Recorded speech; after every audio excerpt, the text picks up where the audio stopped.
Halo pemirsa, selamat pagi. Ya, apa kabar pemirsa? Kita kembali berjumpa dalam program TVR 09 bersama saya Dadi Ramadan dan juga rekan saya. Saya Riri Reski, dalam 30 menit ke depan kami akan sajikan kepada Anda sejumlah berita nasional, khususnya dari sudut pandang DPR RI, sebagai referensi Anda dalam memahami dinamika politik, hukum, ekonomi, sosial, dan juga budaya di Indonesia. Dan pemirsa TVR Parlemen, inilah TVR 09. Selengkapnya.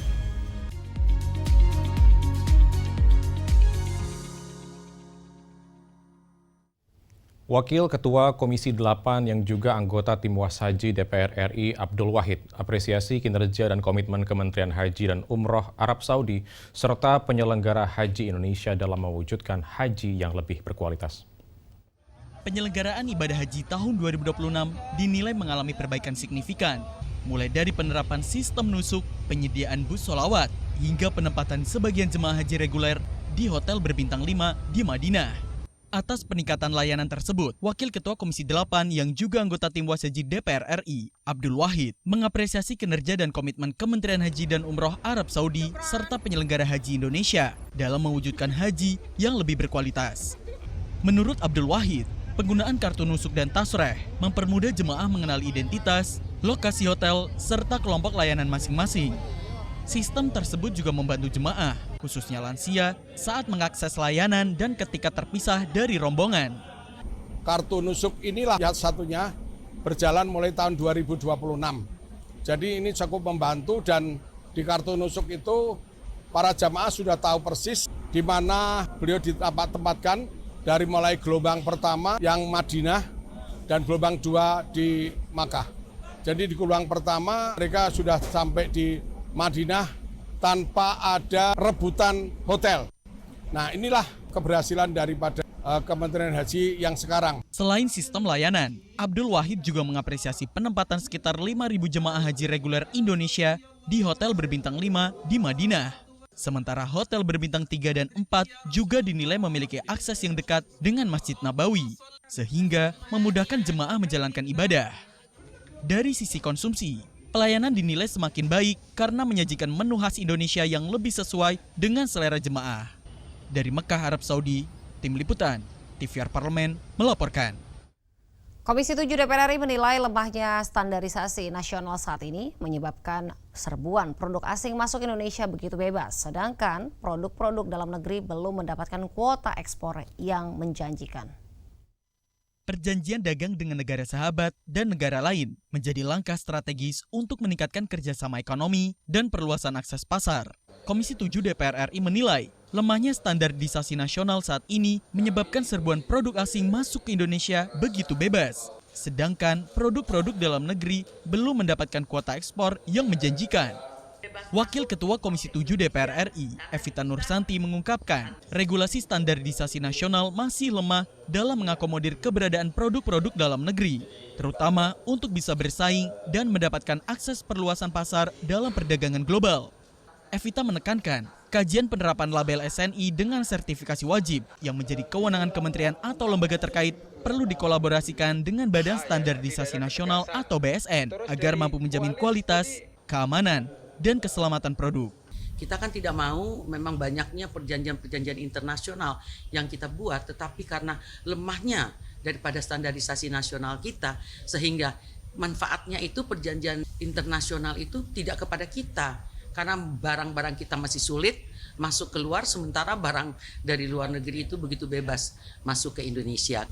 Karena SNI itu kan ada SNI di undang-undang kita nih, ada namanya SNI sukarela. Ada SNI wajib. Melalui panja tentang SNI, Komisi 7 DPR RI akan terus berupaya menghimpun masukan dan penguatan standarisasi dalam negeri dari berbagai kalangan, mulai dari pelaku UMKM, industri, dan pakar ekonomi agar mampu menciptakan sistem dan iklim usaha yang efektif serta mendorong keberlanjutan pembangunan yang inklusif. Dari Tangerang Selatan, Abdul Ajib, TVR Parlemen, melaporkan. Pemirsa, DPR RI menyambut positif putusan Mahkamah Konstitusi yang mewajibkan partai politik memenuhi keterwakilan bakal calon legislatif perempuan sebesar 30% dalam pemilihan umum. Informasi selengkapnya usai jeda, jangan kemana-mana, tetaplah di TVR 09.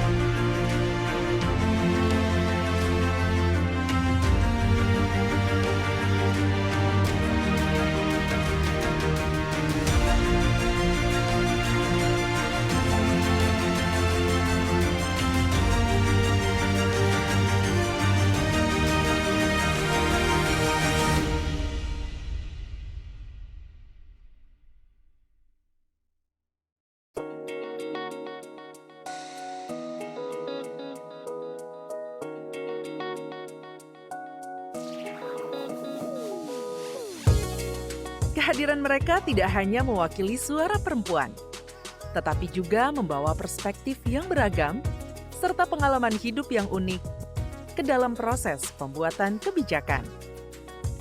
Saksikan Perempuan Parlemen hanya di TVR Parlemen.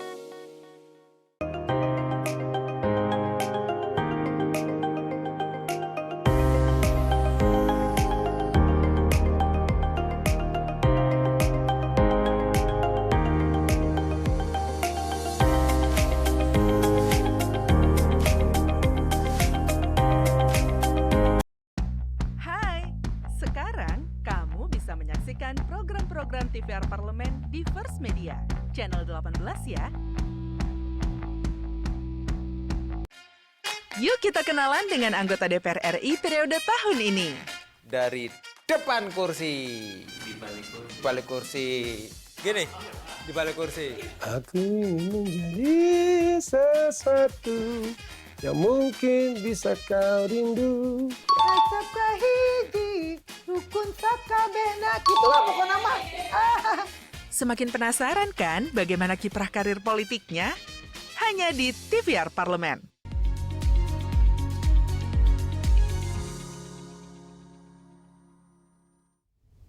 Kembali di TVR 09. Pemirsa, kebijakan keterwakilan bakal calon legislatif perempuan sebesar 30% dalam pemilihan umum dinilai menjadi langkah penting untuk memperkuat peran dan keterlibatan perempuan di lembaga legislatif. DPR RI menyambut positif putusan Mahkamah Konstitusi yang mewajibkan partai politik memenuhi keterwakilan bakal calon legislatif perempuan sebesar 30% dalam pemilihan umum. Kebijakan ini dinilai menjadi langkah penting untuk memperkuat peran dan keterlibatan perempuan di lembaga legislatif. Wakil Ketua DPR RI Sufmi Dasko Ahmad menyebut, saat ini semakin banyak perempuan yang memiliki kapasitas dan kompetensi untuk menjadi wakil rakyat, baik di tingkat kabupaten dan kota, provinsi, maupun DPR RI. Karena itu, ia mengapresiasi regulasi yang mendorong penguatan peran perempuan dalam dunia politik dan legislatif. Kami anggap itu adalah sebuah keputusan yang memang memihak perempuan yang memang dalam syarat-syarat 30% ini masa kini kita pikir tentunya masih banyak perempuan yang mempunyai kapasitas yang sebenarnya sudah banyak contohnya yang dapat diandalkan untuk memenuhi kota perempuan tersebut untuk menjadi legislatif baik di tingkat kabupaten kota, provinsi maupun DPR RI. Meski demikian, Dasko menekankan pentingnya kejelasan mekanisme penerapan sanksi bagi partai politik yang tidak memenuhi ketentuan tersebut. Hal ini dinilai penting untuk menghindari permasalahan dalam penerapan aturan di lapangan. DPR RI juga memastikan putusan Mahkamah Konstitusi yang bersifat final dan mengikat itu akan diakomodasi dalam revisi Undang-Undang Pemilu.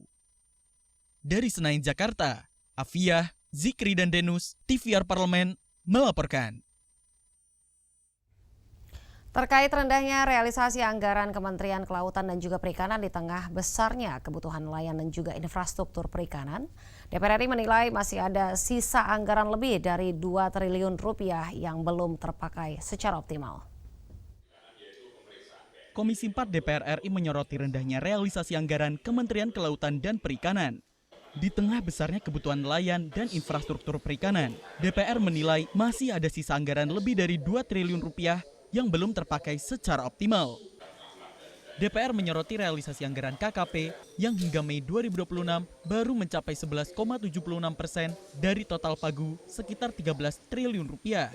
Anggota Komisi 4 DPR RI, Ajbar, menegaskan DPR tidak ingin rendahnya penyerapan anggaran kembali terjadi pada tahun depan. Kita tidak ingin jadi pada lubang yang sama berdasarkan realisasi anggaran KKP tahun 2025 Pak Menteri. Realisasinya ini cukup kecil, ada angka 2 triliun lebih yang tentu tidak bisa dilaksanakan di tahun 2025. Kita minta penjelasan apa yang menjadi kendala sehingga tidak bisa terrealisasi, dan padahal kita cukup membutuhkan anggaran, tetapi di lain sisi kita tidak bisa terrealisasikan tahun 2025. Berdasarkan laporan hari ini kami mendapati dari 13 triliun itu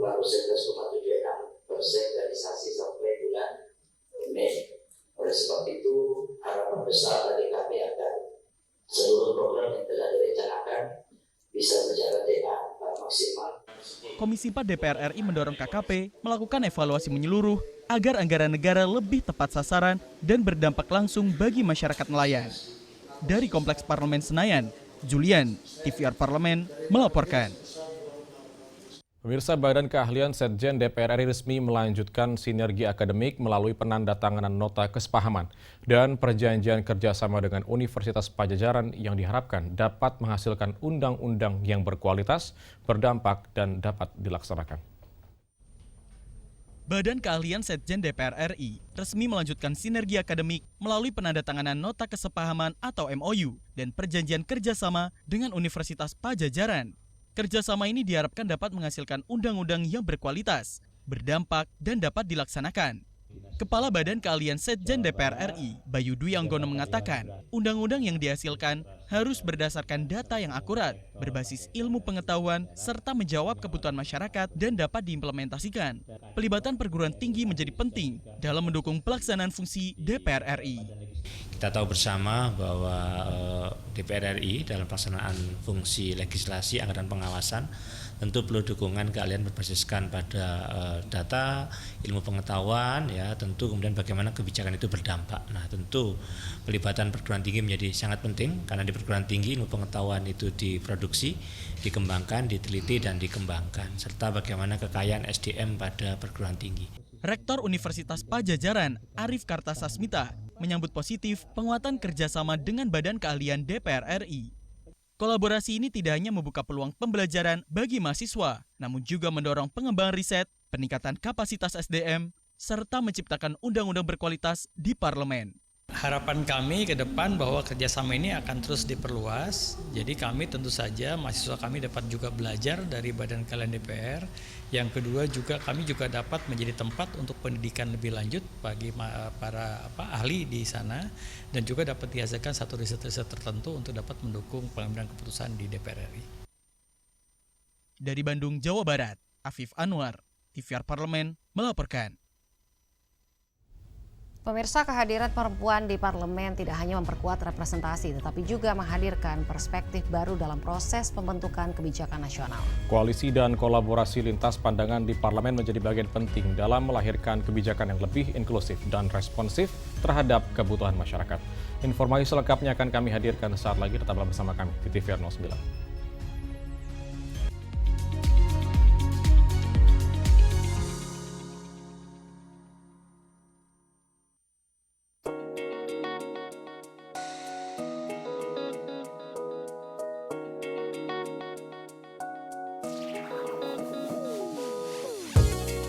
Kehadiran mereka tidak hanya mewakili suara perempuan, tetapi juga membawa perspektif yang beragam serta pengalaman hidup yang unik ke dalam proses pembuatan kebijakan. Saksikan Perempuan Parlemen hanya di TVR Parlemen.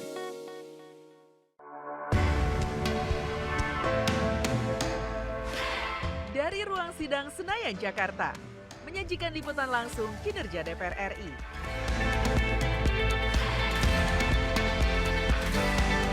Dialog mendalam, investigasi,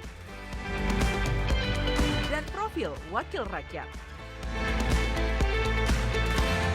TVR Parlemen kini hadir 24 jam.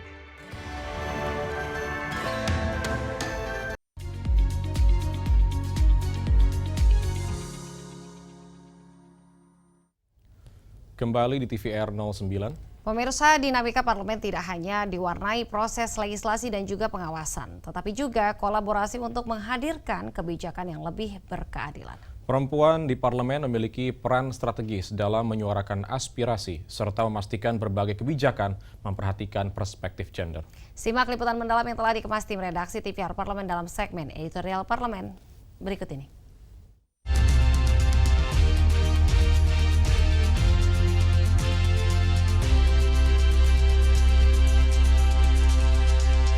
Apakah rancangan undang-undang tentang tindak pidana kekerasan seksual dapat disetujui untuk disahkan menjadi undang-undang?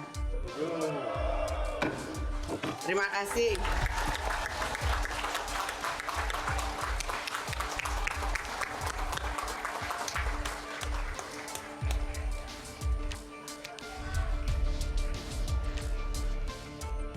keterwakilan perempuan di DPR RI saat ini telah mencapai 22,4%. Meski belum memenuhi kuota 30% yang disyaratkan Undang-Undang Pemilu, para perempuan parlemen ini telah menelurkan sejumlah kebijakan ramah gender di Senayan. Terjun ke politik butuh keberanian besar. Pasalnya, panggung politik kerap kali dikaitkan dengan laki-laki. Di tengah dominasi laki-laki di bidang ini, perempuan di parlemen harus berkoalisi demi kemajuan kaum perempuan di seluruh penjuru negeri.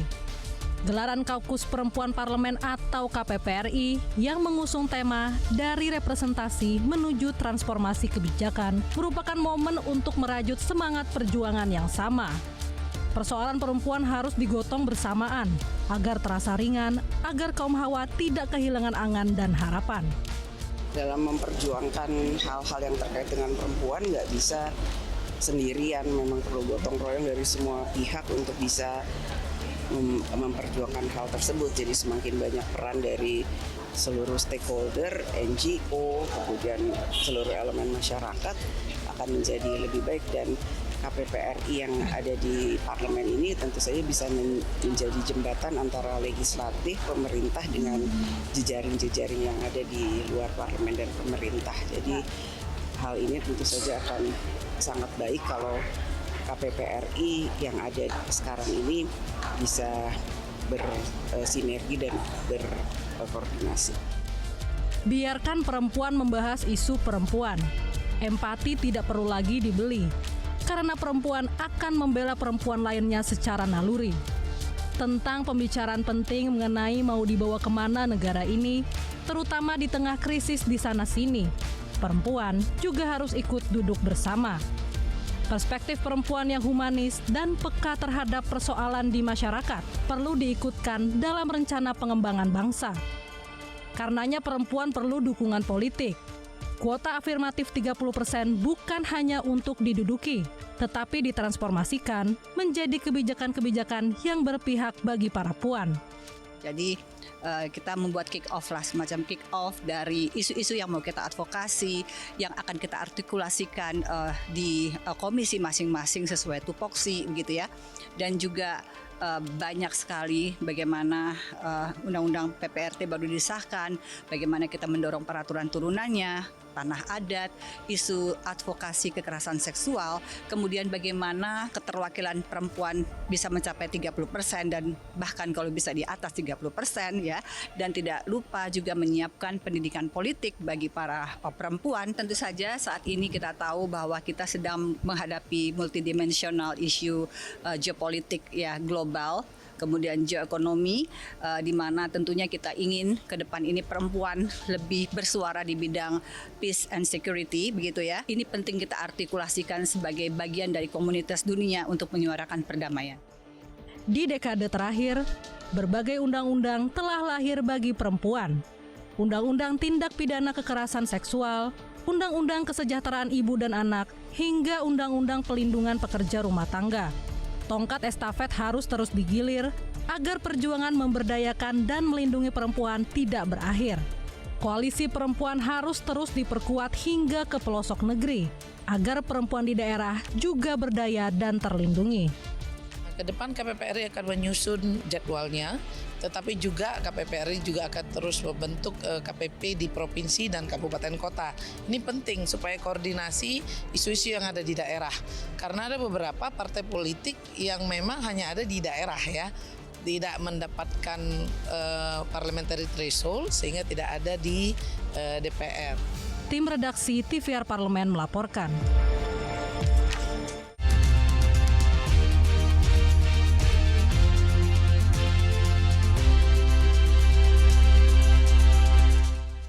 Pemirsa, pasca puncak ibadah haji, perhatian DPR RI melalui tim pengawas haji kini tertuju pada kelancaran layanan bagi jemaah haji gelombang 2 yang akan bergerak dari Mekah menuju Madinah. Tahap pergerakan ini menjadi bagian penting dalam rangkaian penyelenggaraan haji, sehingga kesiapan transportasi, akomodasi, dan juga koordinasi petugas menjadi faktor yang terus mendapatkan pengawasan DPR RI. Kami akan hadirkan informasinya saat lagi, tetaplah bersama kami di TVR 09.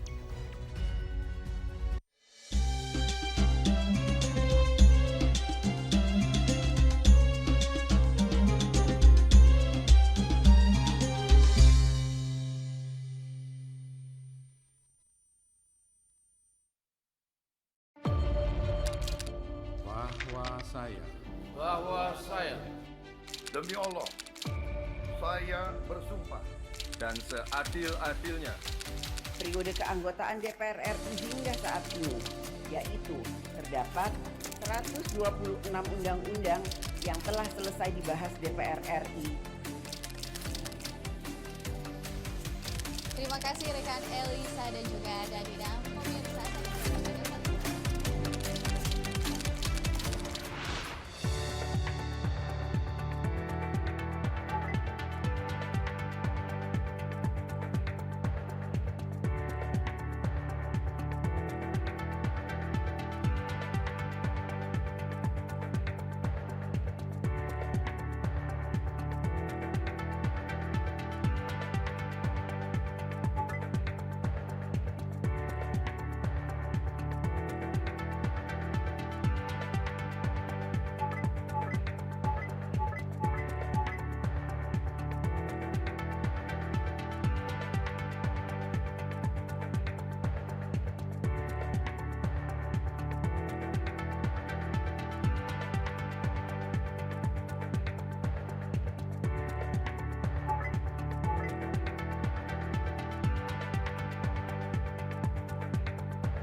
kita kembali di TVR 09. Pemirsa, tim pengawas haji DPR RI terus memastikan pelayanan jemaah tetap berjalan optimal, tidak hanya saat puncak haji, namun juga dalam tahap pergerakan dan juga kedatangan jemaah di Madinah. Kesiapan daerah kerja Madinah menjadi bagian strategis agar proses perpindahan ribuan jemaah dapat berlangsung tertib, nyaman, dan sesuai dengan standar pelayanan yang diharapkan. Dan bisa saat ini telah terhubung dengan rekan kami Hilman Hidayat yang berada di Madinah untuk melaporkan bagaimana situasi di Madinah. Hilman, pasca puncak haji, apakah sekitar 98.000 jemaah haji gelombang 2 sudah mulai bergerak dari Mekah menuju Madinah? Ya, dapat saya laporkan saat ini saya sedang berada di Madinah, tepatnya di kawasan Masjid Nabawi. Dan memang kemarin tim Was Haji DPR RI berkunjung ke kantor urusan haji daerah kerja Madinah untuk memastikan gelombang kedua pergerakan jamaah haji Indonesia sebanyak 99.800 ini berjalan dengan baik. Mengingat fase Armusna puncak haji sudah dilewati oleh para jamaah, namun tim Was mengingatkan bahwa kondisi fisik dan psikis jamaah ini dinilai akan menurun, berbeda dengan gelombang 1 yang awalnya mereka ke Madinah lalu ke Mekah, dan hari ini para jamaah sebanyak 99.000 akan bergerak dari Mekah menuju Madinah, dan menurut daerah kerja Madinah ini akan diberangkatkan mulai dari tanggal 7 Juni tahun 2026 untuk kloter pertama. Dan tim Was Haji DPR RI ini memang memastikan bagaimana pelayanan baik akomodasi hotel, konsumsi, dan juga transportasi ini berjalan optimal agar jamaah haji yang lansia, disabilitas maupun risiko tinggi yang sudah menjalani fase puncak haji atau Armusna ini mendapatkan pelayanan optimal di Madinah. Baik, lalu Hilman, terkait dengan bagaimana proses pergerakan dan juga penerimaan jemaah ini, apa yang dipastikan oleh tim Was kepada Daker Madinah agar proses pergerakan dan juga penerimaan jemaah dapat berjalan lancar? Ya, memang Timwas DPR RI, Timwas Haji DPR RI memastikan kepada daerah kerja Madinah yang pertama adalah bagaimana kesiapan dari akomodasi hotel-hotel. Dan memang menurut daerah kerja Madinah atau kantor urusan haji di Madinah, memang telah disiapkan beberapa hotel berbintang 5 untuk memberikan kenyamanan dalam jamaah dalam beribadah. Memang ada beberapa hotel yang bisa kami laporkan di daerah Masjid Nabawi. Itu ada Al-Hijrah Interkontinental dan Al-Aiman Al-Haram. Jadi memang para jamaah nanti akan ditempatkan di hotel-hotel berbintang 5 khususnya untuk lansia dan juga jamaah dengan risiko tinggi untuk memberikan kenyamanan. Dan hotel ini berada di ruang lingkup Masjid Nabawi, jadi para jamaah itu aksesnya sangat dekat untuk melakukan ibadah keseharian di Masjid Nabawi. Dan memang Timwas ini memastikan 2 hal, selain memang kesiapan fasilitas baik transportasi, akomodasi, dan juga Timwas memastikan bahwa seluruh jamaah haji gelombang 2 ini nanti dapat melakukan 2 ibadah utama di Madinah, yakni beribadah atau sholat di Raudhah dan juga berziarah ke makam Rasulullah SAW. Jadi memang pergerakan ini akan dimulai pada tanggal 7 Juni 2026 dan sekitar ratusan bus juga telah disiapkan. Maka dari itu Timwas meminta daerah kerja Madinah untuk memastikan jadwal keberangkatan agar tidak terjadi keterlambatan mobilisasi maupun nanti distribusi dari konsumsi. Jadi Baik, lalu selanjutnya bagaimana terkait dengan kesiapan kedatangan jemaah ini? Kalau kita melihat ini apa saja menjadi sorotan serta catatan dari Timwas terkait kesiapan strategi kedatangan jemaah gelombang 2 di Madinah, Hilman? Ya, itu yang tadi saya sampaikan bahwa jadwal keberangkatan ini, skema jadwal keberangkatan ini sangat penting dilakukan oleh Dakar Madinah agar nantinya pergerakan atau mobilitas yang dilakukan ini tidak terjadi keterlambatan. Dan juga Timwas memastikan Dakar Madinah untuk mengecek kesiapan dari bus-bus yang akan mengantarkan para jamaah dari Mekah ke Madinah, mulai dari kesiapan dari drivernya maupun juga kelayakan dari busnya agar tidak terjadi hambatan ketika perjalanan dari Mekah ke Madinah. Dan juga Timwas memastikan bagaimana konsumsi para jamaah ini juga mendapatkan konsumsi yang layak, mengingat para jamaah sudah banyak kelelahan melakukan ibadah haji di Mekah, puncak haji. Jadi di Madinah pun mereka harus juga mendapatkan gizi yang baik, serta satu lagi pelayanan kesehatan. Dan ini memang juga disoroti oleh Timwas Haji DPR RI bahwa ketersediaan tenaga kesehatan maupun ambulan dan alat-alat kesehatan ini juga harus dimobilisasi ke Madinah semuanya untuk mengantisipasi kejadian-kejadian yang tidak kita inginkan dan untuk menangani jemaah-jemaah yang sudah mulai sakit atau kelelahan di Madinah. Itu tadi. Baik, Hilman Hidayat, terima kasih atas laporan dan juga informasi langsungnya yang langsung disampaikan dari Madinah, Arab Saudi. Tentunya semoga seluruh proses pergerakan dan juga kedatangan jemaah haji gelombang 2 dapat berjalan lancar, serta pengawasan Timwas Haji DPR RI terus memastikan pelayanan bagi jemaah tetap optimal. Dan tentunya pemirsa, di penghujung acara kami tidak lupa untuk menghadirkan agenda DPR RI pada hari ini Selasa 2 Juni 2026. Pada pukul 10 waktu Indonesia Barat, Badan Legislasi DPR RI akan mengadakan rapat pleno penjelasan pengusul rancangan undang-undang tentang kehutanan. Selanjutnya pada jam yang sama, Komisi 4 DPR RI akan mengadakan rapat dengar pendapat dengan Kementerian Kelautan dan juga Perikanan Republik Indonesia, membahas rencana kerja Kementerian Kelautan dan juga Perikanan tahun anggaran 2027.